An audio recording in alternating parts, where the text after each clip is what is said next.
દેશમાં આગળ વાત કરીએ તો રાજ્યમાં આજથી ગરમીનો પ્રકોપ જોવા મળશે। વરસાદની સિસ્ટમની અસર ઘટતા હવે ગરમી વધવાની છે। રાજ્યમાં 3 જિલ્લાનું તાપમાન હવે 40 ડિગ્રીને પાર થશે। સૌથી વધુ તાપમાન રાજકોટમાં 41 ડિગ્રી નોંધાયું, સુરેન્દ્રનગરમાં 40.9 ડિગ્રી તો બીજી તરફ કંડલામાં 40 ડિગ્રી તાપમાન નોંધાયું। અમદાવાદમાં 36.9 ડિગ્રી તાપમાન તો બીજી તરફ દક્ષિણ ગુજરાત અને સૌરાષ્ટ્રમાં છૂટો છવાયો વરસાદ વરસી શકે છે। ઉત્તર અને મધ્ય ગુજરાતમાં હળવા ઝાપટાની આગાહી।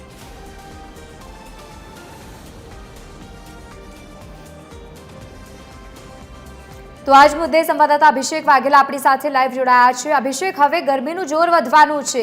વરસાદી સિસ્ટમ જે સક્રિય હતી ઘટવાની સાથે જ ગરમીનું પ્રમાણ વધશે।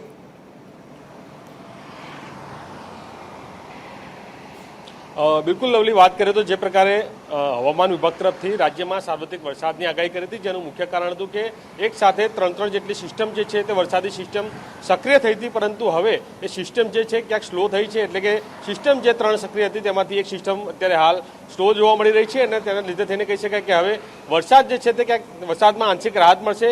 બીજી તરફ હું દ્રશ્યો બતાવવા માંગીશ કે વહેલી સવારથી જે પ્રકારે અમદાવાદમાં વાદળછાયું વાતાવરણ જોવા મળતું હોય છે, તેમાં પણ અત્યારે હાલ વાદળછાયું વાતાવરણ જે છે તે ઓછું જોવા મળી રહ્યું છે।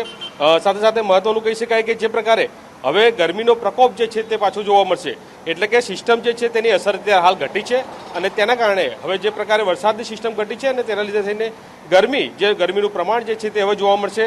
સાથે આપણે જો વાત કરીએ તો રાજ્યના 3 એવા જિલ્લા હતા કે જ્યાં 40 ડિગ્રીને પાર તાપમાન જે છે તે નોંધાયું છે, જેમાં સૌથી વધુ રાજકોટમાં જે છે તે તાપમાન નોંધાયું છે। સાથે સુરેન્દ્રનગર અને કંડલામાં 40 ડિગ્રીની આસપાસનું તાપમાન જે છે તે નોંધાયું છે। મહત્વનું છે કે જે પ્રકારે વરસાદી સિસ્ટમ ઘટી છે અને હવે તેના કારણે શકાય કે ગરમીનું પ્રમાણ જે છે તે જોવા મળશે અને તેના કારણે થઈને હવે શહેર સહિત રાજ્યભરના તમામ જિલ્લાઓના જે તાપમાનના પારો જે છે તે ઉચકાશે। સાથે કહી શકાય કે જે પ્રકારે આગાહી કરવામાં આવી છે તેને લઈને દક્ષિણ ગુજરાતના સૌરાષ્ટ્રમાં જે છૂટો છવાયો વરસાદ જે છે તે ક્યાંક પડી શકે છે।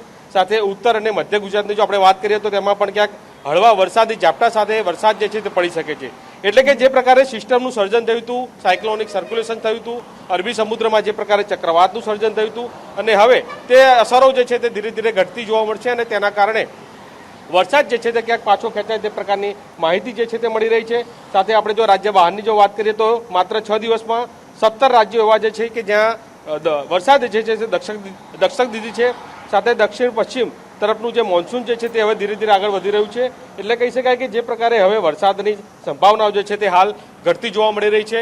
સાથે સાથે કહી શકાય કે જે પ્રકારે સિસ્ટમનું સર્જન થયું હતું હવે તે સિસ્ટમ ક્યાંક ધીમી પડી છે, તેની ગતિમાં અવરોધ આવી રહ્યો છે અને તેના કારણે થઈને કહી શકાય કે હવે જે પ્રકારે ભારે વરસાદ અતિ ભારે વરસાદની આગાહી કરી હતી તેમાં હવે ક્યાંક આંશિક રાહત મળશે અને તેને લઈને જગતો તાત એટલે કે ખેડૂતોમાં જે ચિંતા હતી તે ચિંતાનો માહોલ હતો તે પણ હવે ક્યાંક દૂર જોવા મળશે। કેમ કે અત્યારે હાલ જે પ્રકારે કેરીનો પાક હતો, બાજરીનો પાક હતો, તેમાં નુકસાન થવાની ભીતિ સેવાઈ રહી હતી તે હવે ક્યાંક દૂર થતી જોવા મળશે। એટલે જે પ્રકારે સિસ્ટમનું સર્જન થયું હતું અને હવે તે સિસ્ટમમાં ક્યાંક રોક લાગી છે અને તેના કારણે થઈને હવે વરસાદ જે છે તે પાછો ખેંચાયો છે અને હવે આગામી દિવસોમાં એટલે કે આજથી લઈને હવે આગામી દિવસોમાં ગરમીનું પ્રમાણ જે છે તે જોવા મળશે અને મોટાભાગના જિલ્લાઓમાં તાપમાનની જો આપણે વાત કરીએ તો 40 ડિગ્રીની આસપાસનું તાપમાન જે છે તે નોંધાશે। બિલકુલ અભિષેક, આભાર સમગ્ર માહિતી સાથે જોડાવા બદલ। રાજ્યમાં હવે ગરમીનો પારો વધવાનો છે, જો કે રાજકોટમાં અત્યારે સૌથી વધુ તાપમાન નોંધાયું।